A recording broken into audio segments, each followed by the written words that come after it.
Okay, so now that we've beaten the Exploratorium, we can actually head to Armor Outpost if we wanted to, except, spoiler alert, there's not really anything that we can do there right now.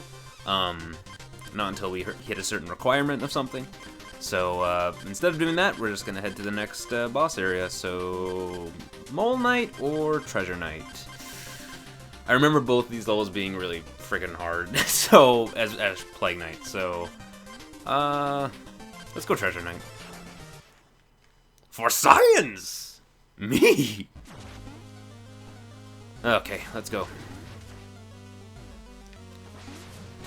So yeah, again, it really feels completely different playing this level. It's funny, actually. I'd say this is one of the harder Shovel Knight levels in the game, period. And that is no different with Plague Knight, although our new Cluster Bomb setup is working out pretty well. And again, the Cluster Bomb...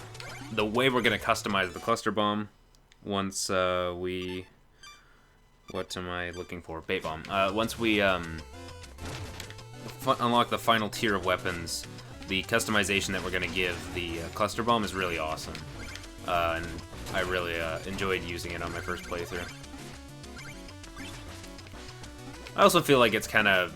I apologize again, because it's kind of weird how I'm like, here's this Plague Knight character, and he's like, he has so much cool stuff you can do with that was entirely unintentional, by the way, but he has like all these cool things that you can do with different equipable bomb things, and I'm just like, fuck it, I'm just going base for this long, and I apologize, but I saw someone say that it's kind of like it's kind of akin to Mega Man, where like Plague Knight has a bunch of different abilities and you're meant to swap them out like constantly to like deal with different situations.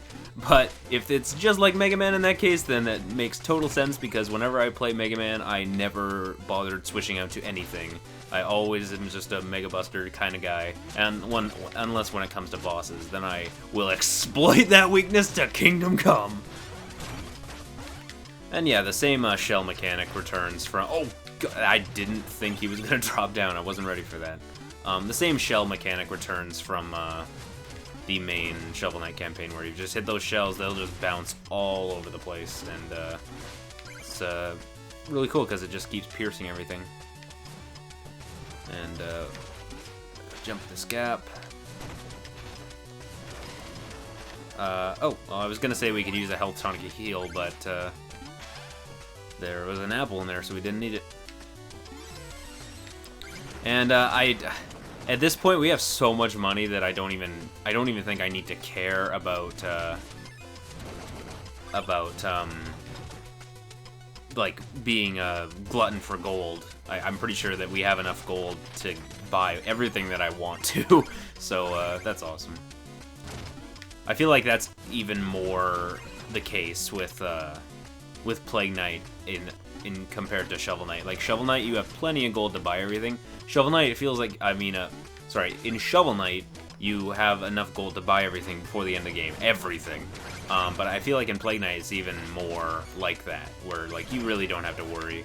It just might, at the start, might be a little weird, because you want to experiment with all the different, Yes! Die! Oh my god, that felt awesome. You want to experiment with all the different kinds of bomb casings and bomb powders and everything, but you don't really have the funds to do it, so thankfully I know exactly what I want, so it's always good, I guess. And please don't... Oh, that hitbox was a bit weird. I didn't think I was actually gonna get hit by that.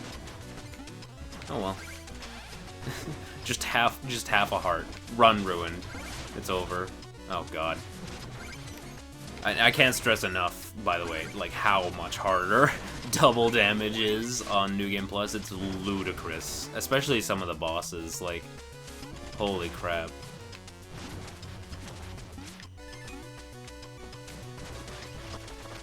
Repeating commentary here, but this is one of the 2 tracks that Manami Matsume did for the Shovel Knight campaign. Unfortunately, even though she did Plague Knight's theme in the original game, she doesn't return at all to do any remixes for Plague Knight.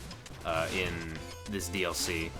But I guess that makes sense, because, like, they'd have to hire her again just to do one song. I guess they did in the first place, though. I don't know. I don't find it that surprising, especially when Jacob and Aubrey does such a fantastic job. And the way he remixes the Plague Knight theme into, like, all of the different tracks, like, multiple times through the game you'll hear that main Plague Knight riff, is really cool, because it really works. Okay. Let's head down. These assholes. And just sneak right by. There we go. Okay, if I was an idiot, I would destroy this checkpoint, but I'm not. Like I said, I don't think I need it, and I don't think I need the money, and this part's really, really hard, so let's do it. Hello. Okay, so instead of, like, well, first off, you can't actually attack him because he's completely invulnerable, but we can get hit by the fish and almost die, so, and I'm going to die. Yep. Oh no. I'm fucking dead. Yep. That's a real hard place to get those money bags, by the way. These fucking fish are so annoying.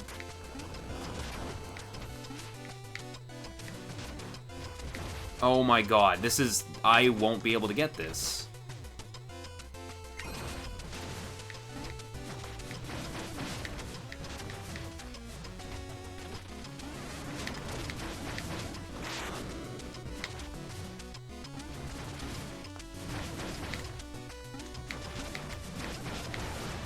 There we go. Okay. Let's get a throwing anchor. I'm sorry, I was trying to concentrate, because... Okay, good, the screen can scroll back after you beat the boss. Good. Because... there's absolutely no way I'm gonna live through this. Oh my fucking god! That was awesome. Holy crap. I cannot believe that I just pulled that off. That's nuts. Okay, let's use our health tonics again. And, yeah, that part is really freaking hard, by the way, as Plague Knight. It's just, that fish is such a dick. Okay, let's head through here. I hope I didn't miss the Cipher Coin area. I've done pretty good for not,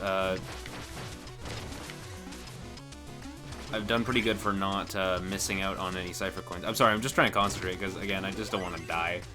Please don't kill me. Oh, this was just a single chest. Okay. Oh, it's a music note. Totally worth it. Well, I guess we have to deal with Percy afterward, though, so I guess it isn't worth it. Percy. There. Oh, come on. I kind of wish that, like... It is kind of annoying how far back you get knocked as Plague Knight. Again, I think the reason they did it like that is so that, like, you could have, like, it'll bounce you back towards platforms. That, like, because, like, Plague Knight's all about jumping, like, massive gaps, so you get sent back far and you'll usually land on platforms, but it just throws you off in situations like that. And there's the Cipher Coin area, so we didn't miss it, thankfully. It's right here. Okay, that's not it. There we go. Oh, by the way, that's something. Let's throw a big boom. There we go. Haha, I can't hide that from me. That's one of the more well-hidden ones in the stage, definitely. Okay. Yeah, there we go. That felt awesome. I didn't think the big boom would be able to kill it in one hit. Come on. There we go. And there we go. Fuck you. Oh, I didn't expect that tentacle. That was a Kaizo trap. Holy crap.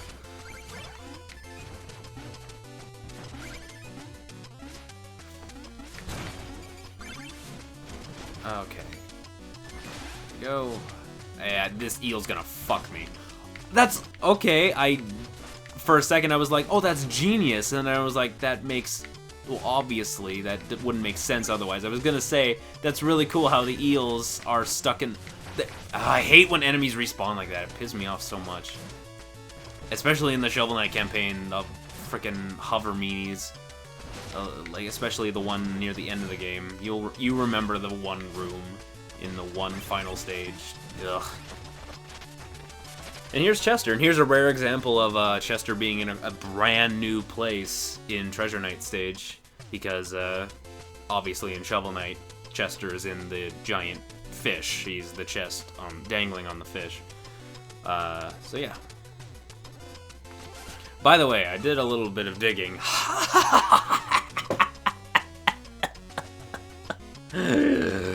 And I found out that if you don't have relics to give Chester, he charges you like an arm and a leg. Like, he charges you a lot. And as I also thought, if you don't buy these in level, you can go to the male minion in, as opposed to the female minion? No, the male, M-A-I-L, minion in Plague Knight's lair. He's just the NPC on the far right. And he'll give you access to the relics that you didn't buy. Also, now we have VAT, aka a godsend. Because basically, no matter, like, if you're like, here, I'll actually show you in the pit right now. Okay, that time it didn't kill him in one hit, so oh god. Shit, I guess I'm dead right now. There's absolutely no way that I can live. Except, you just pause the game, switch to VAT, and mash the relic. Fuck! God damn it! Okay, for the record, that would have worked, but I was out of magic. That's the only reason it didn't work. Shit, and my money bags are over here, yeah. We didn't even have to go over here. We could have just gone to the right and progressed. Okay, the only reason that didn't work out in my favor is because we had no magic left. To my surprise, we didn't have magic left. But basically, in a tricky situation where you're falling, you can just press A and summon a VAT. The problem is it takes up half your freaking magic bar, so you can pretty much only use it once. So you can't chain multiple VATs, at least quickly you can't. But yeah, it's a godsend, because you can just pause the game and just mash the relic button, and you'll save yourself. You need a little bit of leeway to do it, because like if you're touching the bottom of the screen and you pause, as soon as you unpause, you die. But it's still really cool, and it can help a lot. And there's a really good example of a knight that just gets screwed by cluster powder, because like his shield doesn't matter, because it hits him. Because the cluster hitbox is bigger than his actual sprite, so it envelopes him. Or is it envelops him? That's all. I was all. No, fuck! I forgot about that. Okay. Yeah, is that what would it be? Would it envelope him or envelop? It kind of seems weird that there's two different words and it's the literal same word, except like one of them's pronounced differently, and this guy needs to die. Nope. There we go. And there's another great example of the fact that your bomb burst does in fact hurt enemies. And the only reason I'm destroying all of these blocks and being super OCD about it is because I don't want there to be a really mean hidden cipher coin in one of them. Okay, and let's hop up here before heading to the end of the stage down there. Yeah, that feels so good.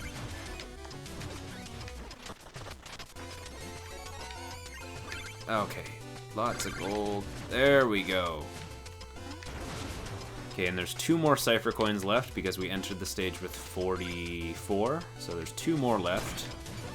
Hopefully I didn't miss any. Yeah, that's probably one of the most satisfying rooms with the shell item. Okay, and hopefully we didn't miss any. And I'm not gonna risk that. There we go. And again, a really great example of the fact that you don't lose any momentum from throwing relics, so we just soar through the air while tossing big bombs like that. It's pretty awesome. And yeah, I'm feeling pretty confident about going up against Treasure Knight, so let's just break that open, heal up, and let's go fight Treasure Knight. as I do a little sidestep out of the room. You know it.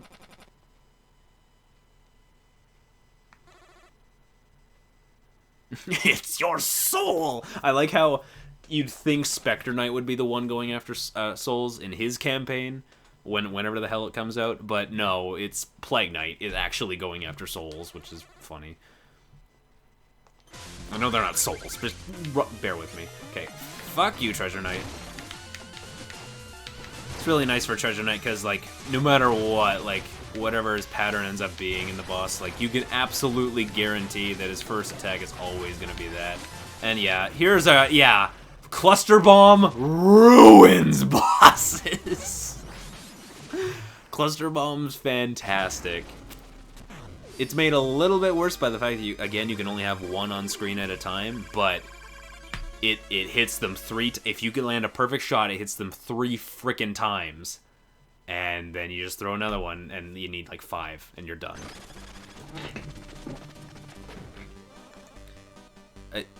What? I've never heard that. I've never heard that saying before. Mouse skulls. Jeez. Okay. So let's. Yeah, there's nothing to do at the shop again. But we are actually really close to unlocking that final tier. We're only 6 cipher coins away. Man, if only there was a place on the map where we could get exactly 6 cipher coins. Man, it's almost like I planned this kind of shit. Anyway, let's bring Percy some more paper and get romance. Feed her some oats. Okay. Is that really? Again, that is a complaint. As good as the writing in this DLC is, I feel like Percy and Plague Knight's interactions when you give him paper got a short end of the stick, which is a shame.